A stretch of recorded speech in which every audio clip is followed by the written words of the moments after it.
आज भारत तैयार है। Big problem, I must say. মার্কিন প্রেসিডেন্ট ডোনাল্ড ট্রাম্পের আরোপিত অতিরিক্ত শুল্ককে ঘিরে নতুন উত্তেজনার মুখে পড়েছে ওয়াশিংটন নয়াদিল্লি সম্পর্ক।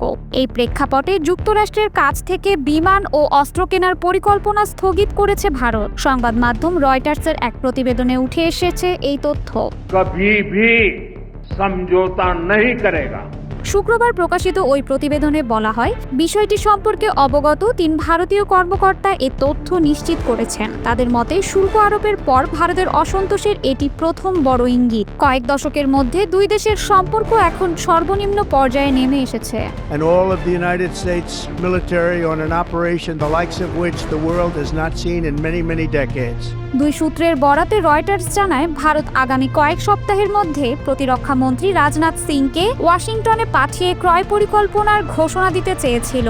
সফরে যুক্তরাষ্ট্র থেকে ভারতীয় নৌবাহিনীর জন্য 6টি বোয়িং P-8I রেকনেসান্স বিমান এবং সংশ্লিষ্ট সাপোর্ট সিস্টেম কেনার চুক্তি সম্পন্ন হওয়ার কথা ছিল।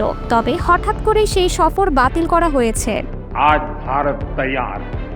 উল্লেখ্য, গত বুধবার মার্কিন প্রেসিডেন্ট ট্রাম্প ঘোষণা দেন, রাশিয়ান তেল কেনার জন্য ভারতের উপর অতিরিক্ত 25% শুল্ক আরোপ করা হবে। তার অভিযোগ, রাশিয়ার ইউক্রেন আগ্রাসনে অর্থায়ন করছে ভারত। এই নতুন শুল্কের ফলে ভারতীয় রপ্তানির উপর মোট কর হার বেড়ে দাঁড়ায় 50%, যা বর্তমানে যুক্তরাষ্ট্রের যে কোনো বাণিজ্যিক অংশীদারের মধ্যে সর্বোচ্চ।